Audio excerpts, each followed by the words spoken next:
Good morning. Thank you for being here. Today we are witness to a partnership between institutions which have safeguarded our country from cybercrime. In this discussion, our agencies shall address illegal online gambling as well as hand over the documents that bring advocates of this danger to account. With this, we acknowledge the presence of our officers, starting with the National Campaigner of Digital Pinoys, Mr. Ronald B. Gustilio, the Senior Vice President for the Security and Monitoring Cluster of PAGCOR, Brigadier General Raul P. Villanueva, the Director of the PNP Anti-Cybercrime Group, Police Brigadier General Wilson C. Asueta, and the Executive Director of the CICC, Yusek Aboy Paraiso. At this juncture, we will have the speeches and presentations from our representatives, starting with Yusek Aboy, sir. The floor is yours. So, sure lang sa akin kasi ang bida talaga dito yung PNP natin, PNP-ACG natin. So, magandang umaga ho sa ating lahat. Sa ating kasamahan mula sa media at sa lahat ng ating mga magigiting kaagapay sa digital frontier, isang mapagpalayang umaga sa ating lahat. Kasama natin ngayong araw ang mga haligi ng ating kampanya para sa isang ligtas na cyberspace. Si Police Brigadier General Wilson Asueta, sir. Ang Director ng PNP Anti-Cybercrime Group, si Retired General Raul Villanueva mula ho sa PAGCOR, sir. At si Mr. Ronald Gustilio, ang parati natin kasama, ang National Campaigner ng Digital Pinoys. Ang aming presensya dito ay isang malinaw na hudyat. Iisa lang ang ating hanay at iisa lang ang ating target. Nitong nakaraang taon na hindi tayo natulog, totoo ho yun. Mas pinahigit ng CICC ang pagbabaray laban sa mga epidemyang pagkalat ng mga illegal online gambling sites and applications. Narito tayo upang isumite ang bunga ng isang buwang masusing investigasyon, mga dokumentasyon na magsisilbing bala upang makapagpapalakas ang ating mga kaso laban sa mga digital influencers na walang pakundangang nagpo-promote pa rin ng mga hindi regulated na gambling sites. Ang mga datos na ito ay hindi lamang chismis o hula-hula lamang. Dumaan ito sa matinding documentation at verification ng ating Threat Monitoring Center sa tulong na rin ho ng Digital Pinoys na katuwang natin doon sa pagkukuha ng mga datos at pag-monitor ng mga social media platforms natin para sa mga influencers at saka sa mga illegal online gambling sites.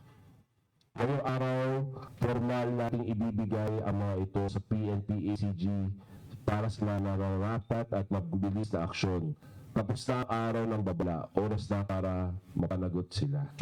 Dahil sa tiwala ng ating kababayan sa CICC Action Center 1326, umabot sa 1,891 ang natanggap naming report mula Enero hanggang nitong Marso 1 lamang. Nakakaalarma ito. Ito ang mga sites na walang basbas ng PAGCOR. Kaya naman muli akong nagbabalala. Mag-ingat ho tayo sa online. Sa bawat scroll niyo sa Facebook o TikTok, bubulaga sa mga mukha natin ang mga influencers na pili kayong hinihila papunta sa mga sugal. Bakit marami ang humaling? Dahil ito ay accessible. Nasa bulsa lang natin, isang pindot lang na cellphone. At dahil sa Google incentives, sasabihin nila may bonus ka, pero ang totoo, kailangan mong itaya pati ang huling sentimo mo bago ka makapag-cash out. Sa huli, ubos na ang pera mo. Ngunit hindi tayo nag-iisa. Ipinagmamalaki natin kabahagi ng ating tagumpay kasama ang GCash. Dahil sa kanilang pagsanib na enhanced monitoring at zero tolerance policy ng kanilang FinTech Super App, may git 3,000 online merchants na associated sa illegal online gambling illegal online gambling ang ating naipasara at permanenteng na naklock. In fact, mamaya mag-meeting huli kami, mag-proof of concept na kami. Ang habulin naman natin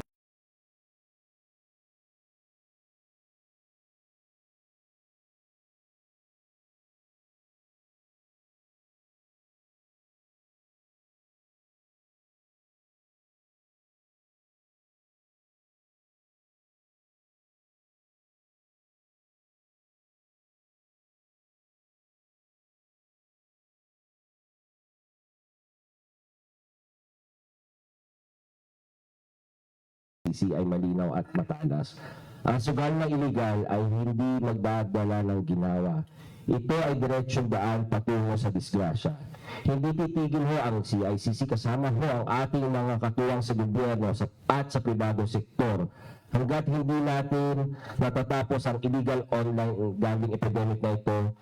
At hindi ho kami titigil din. Hinihikayat ko ang publiko, huwag magpadala sa mga referral links. Huwag maging biktima ng mapanlilang na kinang ng pera sa social media. Ang tunay na jackpot ay ang seguridad at ang inyong pamilya at kaligtasan ng inyong kinabukasan. Maraming salamat po. Magandang umaga po. Thank you, Yusek Paraiso. We now welcome the speech and presentation of the PNP ACG, Director Asweta. Sir. Magandang umaga sa ating lahat. Well, binabati ko ang ating mga kasamahan dito. So far, as the frontliner ng ating CICC at ng PAGCOR, in terms of the fight against online gambling, alam niyo naman po na ang PNP ACG ay malawak po ang aming ginagampanan sa Cybercrime Prevention Act 2012. So, itong online gambling, isang portion po ito na focus din namin. So, rest assured that all data that will be provided to us by our PAGCOR and CICC will be acted upon through our intensive investigations. We will conduct more cyber patrolling, and we will also request for the takedown of any illegal website, especially this involving online gambling. So far, we already coordinated with our ground police units for the conduct of ground validations. So not only ECG, but we already requested the police stations, the CIDG, to have a strong validations on the ground so that we can dismantle itong mga physical activities on matters sa sabong. And of course, dahil maraming mga involved ngayon na mga influencer, we will focus on them. We will file a case since promoting, advertising illegal or unlicensed gambling operations, especially online gambling platform, ay punishable po ito under the Philippine law. So we have the PD 1602 and as amended by Republic Act 9287, and of course to include our revised penal code, so they can be charged for aiding and abetting this illegal enterprise. So they could be penalized from 1 month at depende sa kanilang participations 2 hanggang sa 16 years. But of course, because they are also violating cybercrime law, so one rank higher penalty po ang ipapataw sa kanila. We thank you for the honor, Director Asweta. We now welcome the remarks of PAGCOR, Vice President Villanueva. Sir. Magandang umaga po sa inyong lahat. On the side ng PAGCOR, kami po naman po ay nakipagtulungan po sa ating mga law enforcement agencies, lalo na po sa mga other agencies like CICC, NTC, DICT. So, nakatutok po kami. Kahit wala kaming police power, binabantayan po namin yung mga illegal online, including yung mga sinasabi ni General, yung mga influencers. Lahat yan, araw-araw, nagpapadala kami ng report. And kung tutuusin, since 2022, minomonitor na po ng PAGCOR itong illegal sites and nire-report natin to sa mga otoridad. Out of 17,197 since 2022 up to January 29, more than 16,000 na ang napablock natin. No? Confirmed yan. More than 16,000, about 96% were blocked already. Last year, mga nasa 93 lang yun percent. Ngayon, nasa 96% na yung blocking natin. So bumibilis po yung proseso natin dahil ginagamitan na natin siya ng mga artificial intelligence to detect yung mga illegal site na na-access ng mga mamamayan natin sa bansa. No? So libo-libo yung nire-report na namin dati. Nakapag-report lang kami ng 3,000 illegal sites per year. Ngayon, in just 1 quarter, we were able to report 3,000, no? 3,000 to 400% increase ng reporting namin sa mga otoridad natin. And ngayon, nagpapasalamat po kami sa ating CICC. Napakasipag po nila, talagang tinututukan nila yan. Saka yung NTC, saka yung ACG. ACG, palagi din namin kasama yan. Minsan may mga joint operation pa kami, kasama kami para mag-witness kung talagang illegal yan o hindi. So nagpapasalamat po kami sa kanila kasi kung wala po sila, hindi po natin masusugpo ng mga illegal online na to, illegal gambling. Ginagawa po natin to para maprotektahan natin ang ating mga mamamayan. At maprotektahan din yung mga legal na industriya ng gambling. So patuloy po kaming nagtatrabaho at mamayang hapon po mayroon kaming workshop na naman together with CICC, ACG, andun sila. Tuloy-tuloy po kami. Last week naman, we have a workshop with UNODC, United Nations on Drugs and Crime. And nakita nila yung mga initiatives natin. Sabi nga nila, na-impress sila, maganda yung model natin dito sa Pilipinas as far as regulating gambling compared to other countries. Sa ngayon po, yun lang po muna ang masasabi ko. Salamat po. Thank you for the honor, Vice President Villanueva. We now welcome the remarks of Digital Pinoy's, Mr. Gustilio, sir. Yan, hello at magandang umaga po.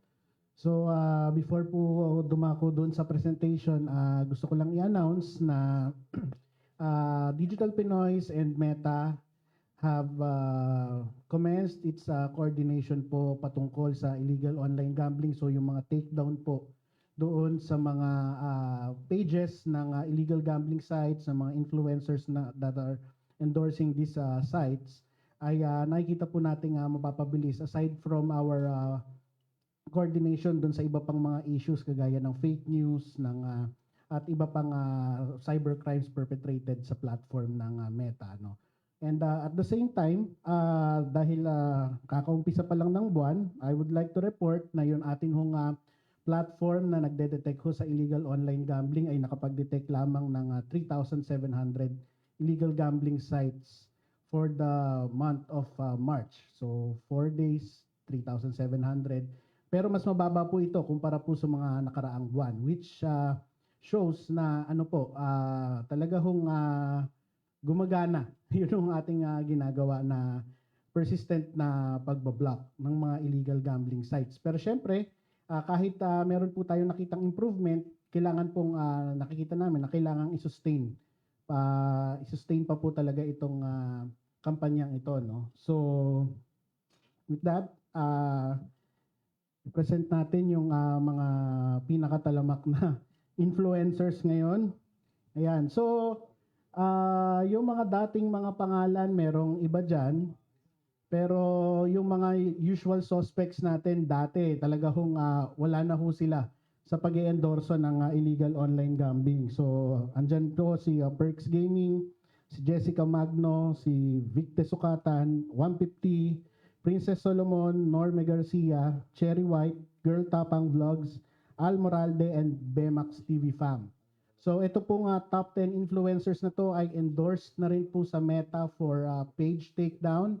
And they are also endorsed already to PNP Anti-Cybercrime Group for case build-up, no? So wala ho tayong dito, itutuloy-tuloy ho talaga natin ito para masugpo ho talaga natin itong illegal online gambling. So actually itong Bemax, naabutan ko pa nga to na nagla-live ng pagsusugal, kinall out na natin siya na illegal yung kanyang ini-endorse, pero tuloy-tuloy siya at actually blinak kami dun sa stream, no. Pero okay lang, we gave them a fair warning. We gave everyone a fair warning. Napakatagal na po itong kampanyang ito, napakatagal na ho ng babala. Pero hindi pa rin ho sila tumitigil. So talaga hong kailangan ho, we have to hurt them where it hurts the most, no? So we are planning our next step kung paano pa po i-intensify yun hong ating kampanya. Siyempre, with the help of, siyempre yung CICC naman po, yung nagli-lead dito, and yung PAGCOR and PNP-ACG, and we will just provide yun pong mga kaya ho namin i-provide na technical and manpower support. Thank you, Mr. Gustillo. Once more, let us have a round of applause for these gentlemen. With this, we proceed with the official handover of documents from the CICC to the PNP-ACG. Yusek Aboy, Director Asweta, with your indulgence, sirs.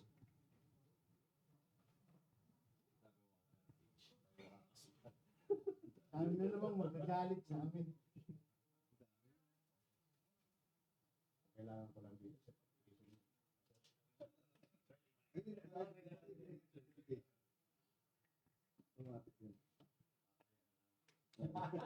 Congratulations. We now proceed with our questions from the media. Just raise your hands. We'll have you the mic. Morning, sirs.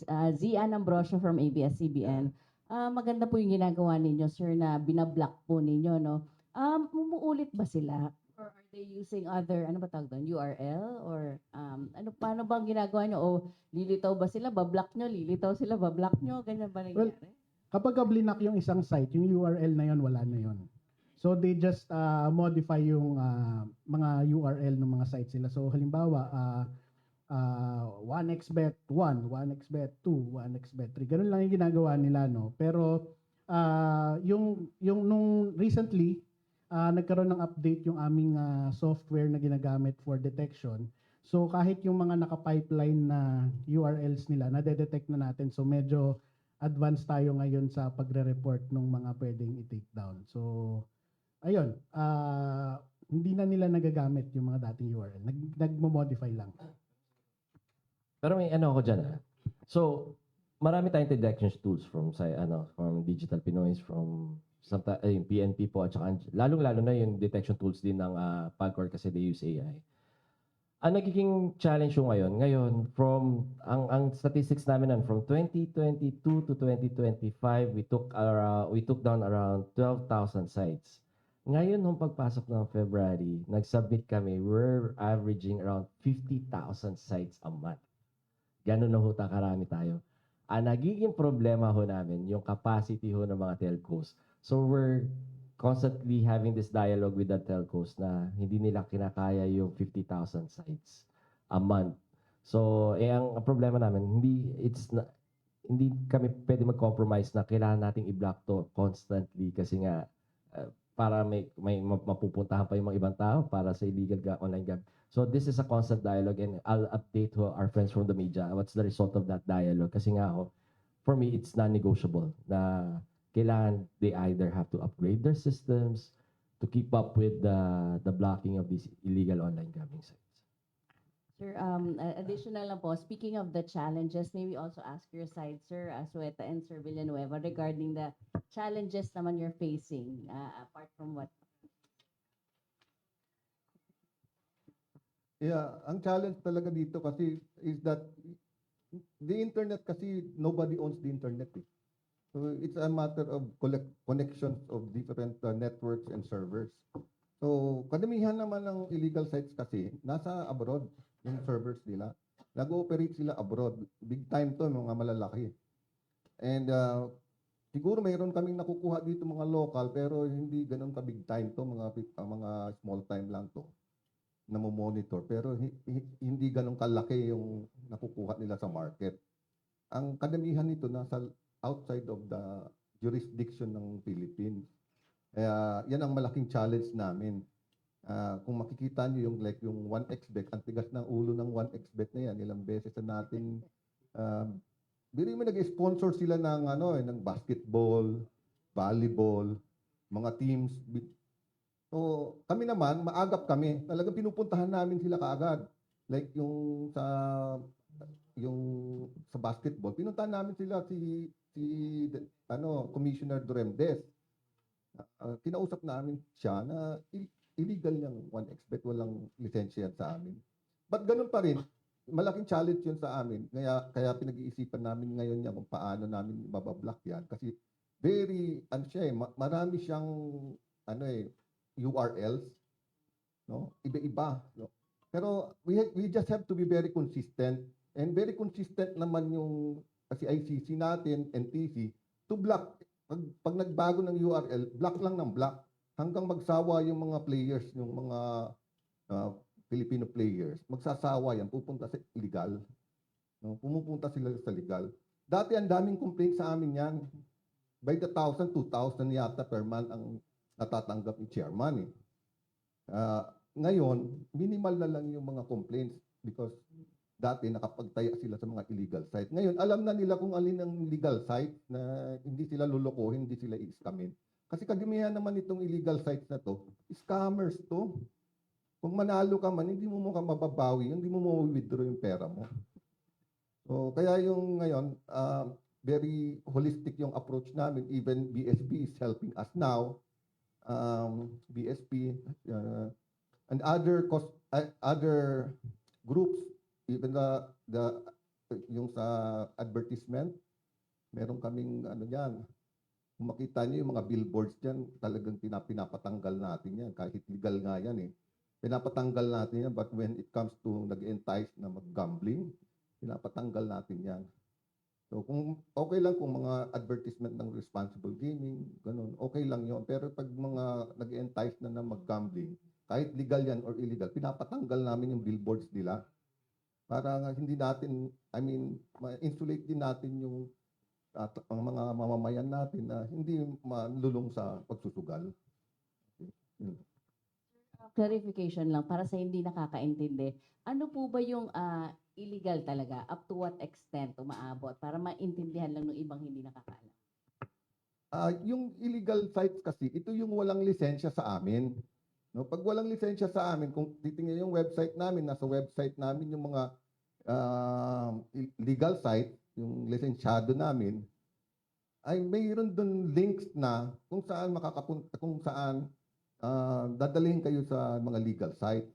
Pag outside of the website namin, wala dun sa listahan namin, illegal yan.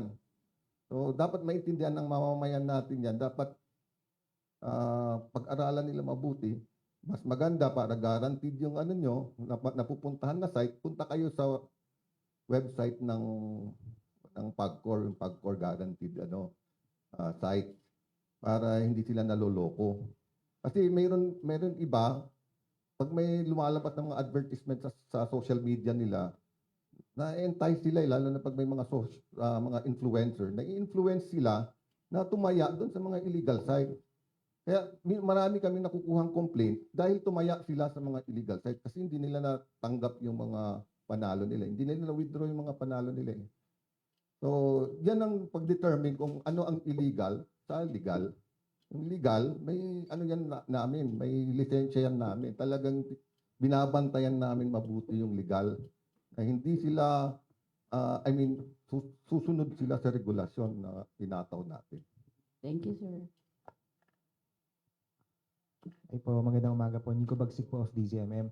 Tanong ko lang po muna, since na-mention na po ni Brigadier General Villanueva nga na meron sa website na list of legal sites, pero usually kasi yung mga kababayan natin, makita lang yung ads, kiklik na nila agad, and then usually hindi naman sila tinitingin din kung legal ba to or hindi. Paano nila malalaman sa unang tingin po na illegal itong mga websites na ito para lang din po meron din silang kumbaga maging cautious lang din sila with regards to these sites. Maybe Sir Roland can also add something. Thank you. Yeah, yun yung problema kasi talagang mahirap i-determine kung legal o illegal eh. Kasi even the illegal sites, ginagamit nila yung logo ng PAGCOR to make it seem na legal sila, no? That's why we're intensifying talaga yung pagbablock sa kanila, no? Kasi talagang mahirap po na mahirap i-determine kung legal or illegal unless you will go to PAGCOR's website. Pero we are planning na rin na i-publish yung list, gawing mas madali yung para sa mga kababayan natin na makita kung ano yung legal or illegal. Pero dahil natanong mo na rin yan, Nico, gusto ko i-emphasize yung mga website na illegal gambling sites na malalakas talaga ngayon. Kasi itong mga sites na to, ang daming naloko sa mga kababayan natin. At ito yung mga sites na may pinakamaraming sumbong. Can we flash yung list? Yung philruby.com, yung Yaman Plus, yung 711pnl.com, and yung Hiyang Plus. So itong mga website na to, ito yung mga malalaki yung marami kaming natatanggap na mga sumbong na hindi nagpapa-withdraw ng napanalunan, nagpapa-deposit ng pera para ma-withdraw yung napanalunan pero hindi pa rin nila ibibigay yung napanalunan. So o kaya kapag ka nanalo ng malaki, automatic dine-deactivate yung account nung naglalaro. So talagang mga scam ho itong mga illegal gambling sites na to. Kaya warning sa ating mga kababayan, iwasan nyo ho itong mga sites na to and all the other illegal gambling sites. Pero we have to emphasize these 4 sites kasi talaga hong ito ho yung napakarami hong sumbong na natanggap ho namin. Ano naman po, sir, doon sa mga influencers? Kasi usually hindi lang naman website yung ginagamit nila to endorse and to entice yung mga kababayan natin. Usually mga social media accounts. Pwedeng po bang ma-take down din itong mga social media profiles nila at accounts nila? Yes. Actually, meron, di ba, doon sa mga previous press conferences natin, meron tayong mga na-take down na mga pages ng mga influencers, no? And marami ho sa mga influencers, at kagaya nung present natin kanina yung top 10, they are already endorsed to Meta for page takedown, no? So we are just waiting for an update from Meta kung ano na yung nangyari doon sa ating report. Pero nevertheless, pwede ho talaga silang i-take down at pwede ho silang kasuhan. So kaya nga po tayo nandito kasi ini-endorse na natin yung ito kasama ho sa endorsement natin sa PNP-ACG yung kung sino ho itong mga influencers na ito. Kasi hindi na lang ito, kumbaga, hindi na lang po ito parang honest mistake eh. Kasi we've been calling them out. CICC has issued notice to explain sa kanila para ipaliwanag kung bakit hindi sila dapat makasuhan. And unfortunately, marami sa kanila, tingin nila dun sa NTE ng CICC, joke time, no? So, wala hong joke time dito. We are very serious to keep our online space safe. So, good luck na lang sa mga kasong kakaharapin nila. Final question na lang po sa akin. Ano lang po yung mga possible na legal cases na pwede nilang kaharapin po? Well, para sa ating mga influencer, so for as long as na they promote and advertise illegal, unlicensed gambling activities in online platform, we will file a case in pursuant to the Cybercrime Prevention Act of 2012. So, of course, in relation palagi ito sa ating revised penal code, then sa ating PD 1602 as amended by Republic Act 9287. So, aid in abetting, so sila ay mananagot at ako ay pag-aaralan ko na magiging syndicated estafa sila. Then at the same time, pupokus kami doon sa kanilang mga financial lifeline sa mga operator ng ating mga illegal at unauthorized gambling activities. Well, of course, to include yung financial investigations. We will conduct financial investigation, then we will report to the BIR. And kung ito ay kapag-file kami ng kaso, so to the point na baka pili pa namin may i-refer sa AMLAC kung mayroong mga connection to sa mas malaking activity. Thank you, Director Asueta. With respect to the schedule of the good director of the PNP-ACG, do we have more questions for Director Asueta po? Meron po bang pwedeng restitution? Example lang, because of what, yung kinita nila, nakikita ko po milyon-milyon yung mga ano nila dyan, ano? Pwede ba yun mabawi? May chance ba yun, sir? Well, through legal process natin, it might possibly yan. Thank you, sir.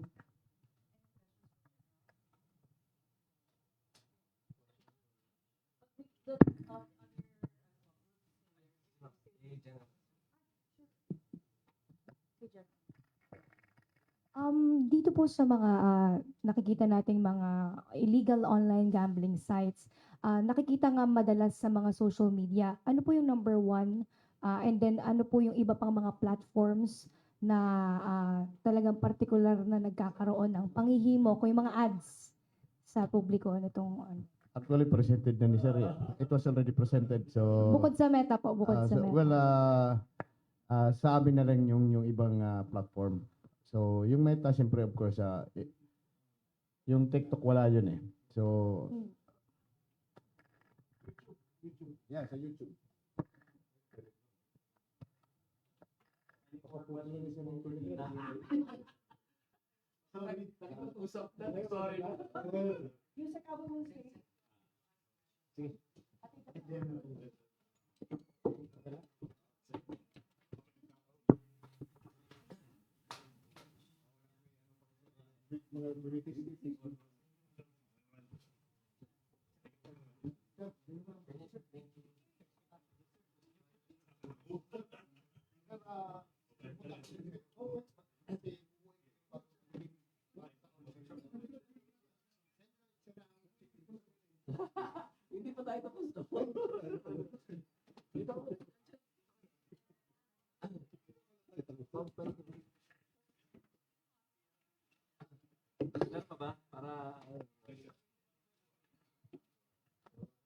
Hello po, Yusek. Raymond from PNA.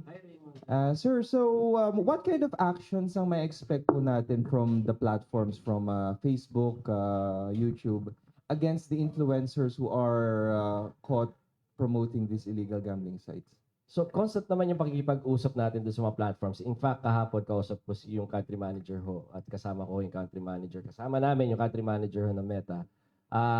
We're just working within their community standards para mapabilis ho yung pagtitake down ng mga to. Pero, given our history and given our experience, napapa-take down naman ho to. Medyo matagal lang ho because of the process flow na request namin, pupunta pa ng Singapore, minsan pupunta pa ng US, tapos babalik. So, those back and forth, tsaka lang natatagalan.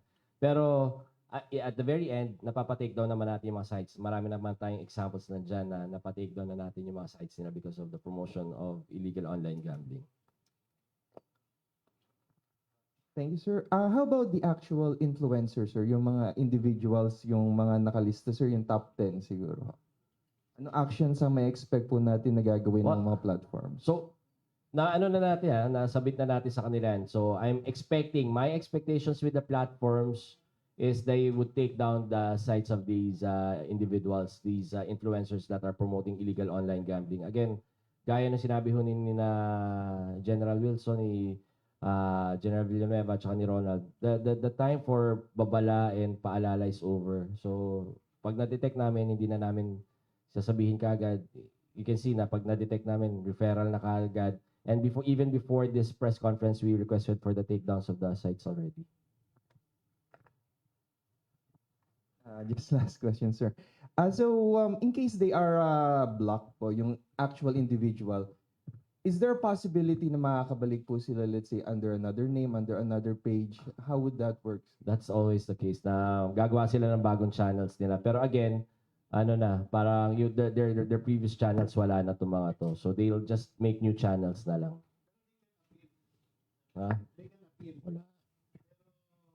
Well, they can always appeal sa platform, pero dahil mabigat yung violation, mahihirapan talaga sila, so they would have to start from scratch again. Parang may mga influencer na previously pina-take down namin, talagang todo pakiusap na kung pwede i-restore, nakikipag-bargain na we will be partners, i-restore nyo lang yung mga page namin. Pero syempre, hindi rin naman the same way na hindi namin hawak kung iti-take down ba talaga ng platforms, hindi rin namin masasabi kung ibabalik ng platforms. So basta from CICC, from PAGCOR, from Digital Pinoy, from ACG, nagre-request kami ng takedown and we are hoping na aktuhan nila yon ngayon kung na-takedown at mag-a-appeal sila. It's also the platform's discretion kung ibabalik. Pero parang wala pang case na naibalik. Sir, additional question. Can you explain to us the process? Example lang po, nasa abroad yung influencer. Paano ang proseso ng paghuli sa kanila or yung pag-detect? Ganda sana kung nandito si Wilson. Pero the process is, if the influencer is abroad, syempre because of the territorial jurisdiction of our laws, kakasuhan natin ho sila dito, pero we cannot actually apprehend them because they're outside the jurisdiction of the Philippines. Pero pag umuwi sila dito, may nag-aabang sa kanilang mga kaso. Yan. So, may nag-aabang na po sa airport. Ganun. Yun yung process nila. Pero pag naman, since with regards to the other interventions like the takedown of their channels, their sites, immediately implementable yun. So again, it's a matter of coordination and following the processes of these social media platforms when it comes to our request. Pero given our history nga, given our experience, hindi pa naman ako nakaka-experience na nag-request ako na hindi nila tinake-down. Thank you. Thank you po. Follow up lang din po, sir, sa PAGCOR po. Sir, kasi di ba nagkaroon tayo ng crackdown on mga Chinese POGOs. Hindi po ba kasama? Kasi may nakita ko kanina mga Chinese websites na mga gambling sites. Hindi po ba ito kasama doon sa crackdown on POGOs po natin? Yeah. Kasama pa rin. Minomonitor pa rin natin yan. Even yung POGO. The last time na raid was last October. There were Chinese suspect, at least 9 suspect, foreign suspect, and 27, I think 27 or 30 Filipino workers sa harapan mismo ng Philippine Embassy. We were together with ACG at that time, October. That's the latest raid na together with ACG. So, lahat naman niya minomonitor pa rin namin yung may presence ng mga POGO, kasi maraming sumusulat sa amin. Kahit pa paano, may mga concerned citizens tayo na katulad doon yung sa harapan ng US Embassy. Dahil sa concerned citizen yon. So, in-report namin, binigay namin sa ACG. Binigay namin sa ACG, in-action ang kaagad ng ACG, kaagad yon. So, ganun pa rin pagka may mga pino-forward namin sa, lalo na sa PAOK din, pati sa PAOK. Nagpo-provide kami pag mga yung mga big time na sa PAOK namin pinapadala yon. Kasi sila yung malaking resources and they can, natutulungan sila ng ibang agencies pa ng ibang law enforcement agencies like NBI. Nagsasama-sama kami lahat dyan, pati DOJ, na andun yung DOJ, lalo na pag may human trafficking, yung DOJ, very responsive pag sa mga human trafficking. And then, andyan din yung ACG, andyan yung CIDG. So, nagsasama-sama kami para kaming Voltes 5 na nagbo-bolt in lahat. CICC, andyan yung CICC palagi. Lahat ng mga raids nun, ng mga malalaking raids nun, andyan palagi kami. Pati yung mga, lalo na yung CICC, andun palagi. Tuloy-tuloy pa rin yung pag-monitor natin dyan. So, may mga minomonitor pa rin kami ngayon, hanggang ngayon. Tuloy-tuloy pa rin yung kampanya ng ACG, yung latest yata ng ACG nasa Cebu. So, meron kami mga iba pang mga projects diyan. Hindi ko muna sasabihin kasi dinedevelop pa to ng ACG. Sila kasi yung nagki-case build up . Kami lang yung initial information.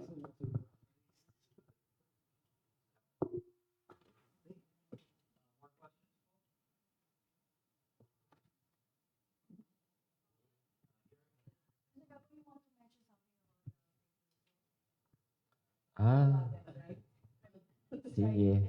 Nakalimutan ko may paalala si Aya. So, hindi. We're, since we're all here din naman, we just want to appeal to our kababayans and other influencers or, sorry to say, mga cloud chasers, not to exploit this ongoing tragedy that's happening in the Middle East because we monitored a lot of fake videos that are recirculated, that happened from before, to gather clout. At mas masama pa dyan, scam sila para manghingi ng donasyon, telling us they're victims. So, our PIO will give you the specific videos that we monitored, that we analyzed, at nakita natin these are from previous posts. In fact, the Office of Senator Tulfo already informed us of the recirculation of these videos on another platforms. Kasi nakita natin to on Facebook, and katapos tumawag si Senator Rafi's office niya, it's also on TikTok. So, please, Twitter din pala last night. So, please, stop. We would be asking not only for the takedown of that particular content, but the takedown of also your social media pages if you continue. Yes. Very interesting topic ngayon, timely.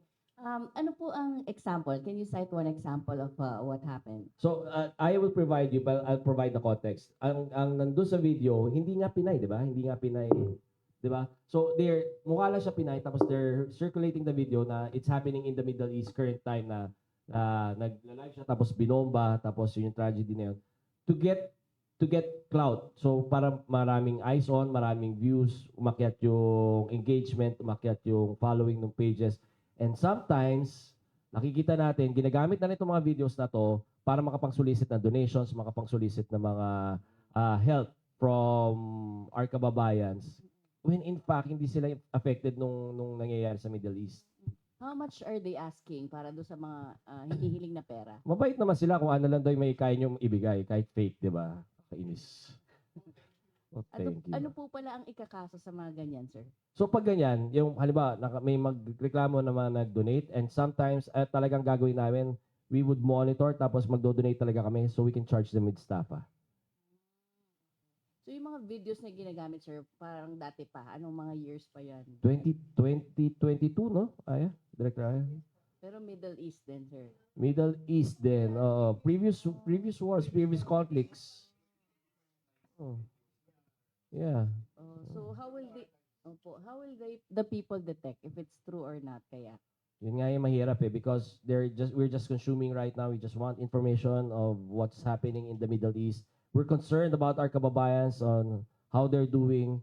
It's hard to determine hanggat talagang, buti na lang meron kaming tool dito to analyze deepfakes. But these are not considered deepfakes. These are recirculated videos, so we have to ipasok namin to do sa open source intelligence platforms namin para i-determine kung ang na-post na ba itong mga videos na to na before. So it's also with the help of AI. Pero you cannot do that preventively. Kailangan andyan na yung video, tapos tsaka pa lang namin masascrub, analyze. So andun na yung damage So okay.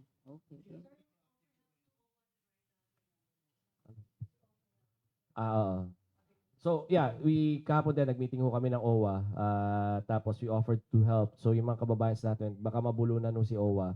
We offered our facilities. You can also text and message us on our social media platforms. You can also use hotline 1326 if yung mga OWA members, mga OFWs natin that seek help, and then the families that would like to know the situation of their loved ones abroad in these conflict areas. So we offer their facilities sa OWA. So pag naka-receive kami ng calls, i-forward namin sa OWA, tapos we would update yung tumawag. Yun. Thanks. Thank you. Good morning.